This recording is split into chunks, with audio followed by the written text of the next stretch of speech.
Hello दोस्तों, आपका स्वागत है आपके अपने चैनल इजी मैथ्स। और आज हम पढ़ेंगे क्लास 10 वास्तविक संख्याएं। मैथ देखिएगा, वास्तविक संख्याएं कहते किसे हैं? वास्तविक संख्याएं सभी संख्याओं का मिला जुला एक रूप है।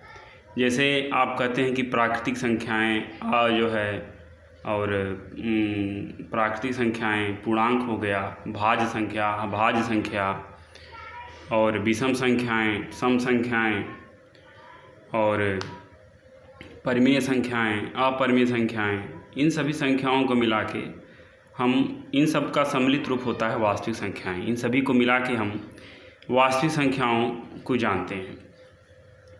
आगे देखिए, इसमें जो वास्तविक संख्याओं में जो सबसे मूल चीज़ यह है, सबसे मेन बात यह है कि जब हम किसी संख्या में किसी संख्या से भाग देते हैं, देखिए जैसे मान लीजिए हमने 5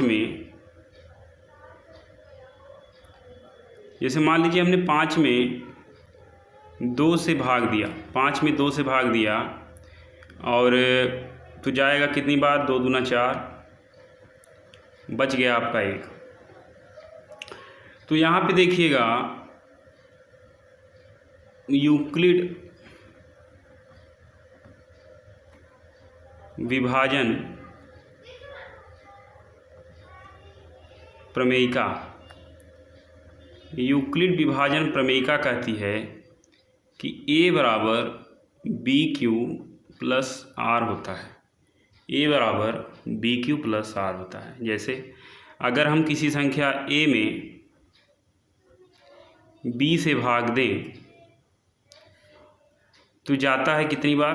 q बार, और जो शेषफल होता है रिमाइंडर, उसको r से प्रदर्शित करते हैं। अगर किसी संख्या a में हम b से भाग दें तो जितनी बार जाएगा उसे q से, और जितना शेषफल बचेगा उसे हम r से प्रदर्शित करेंगे।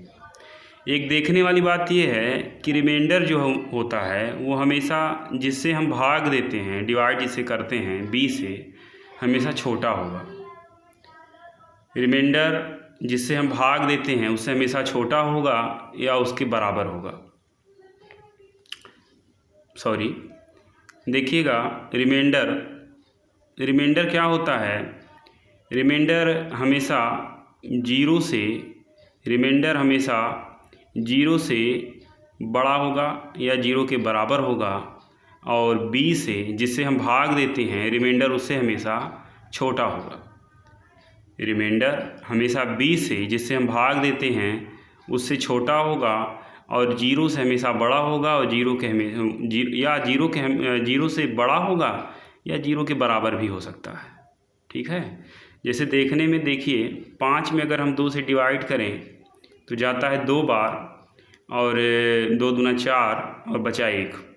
तो 1 देखने में क्या है? रिमाइंडर है, और ये भाजक है b। तो रिमाइंडर देखिए 1 जो है 2 से छोटा है, हो सकता है यहाँ पे 0 भी आ जाए। तो कहने का मतलब ये है कि रिमाइंडर 0 भी हो सकता है, 0 से बड़ा हो सकता है, लेकिन b से हमेशा छोटा होगा। यानी कि यहाँ पे 3 नहीं हो सकता, 4 नहीं हो सकता, 5 नहीं हो सकता। ये 2 है तो यहाँ पे 1 होगा या तो 0 होगा। तो यहाँ पे रिमाइंडर बराबर यहाँ पे या तो 0 होगा या तो 1 होगा। इसके अलावा रिमाइंडर नहीं हो सकता है। तो ये बात आपने समझ ली। तो देखिएगा, इसके आगे हम सीधे आते हैं अपने चैप्टर पे। यही बात इतनी समझने वाली थी इसमें, और हम आते हैं चैप्टर पे यहाँ पे।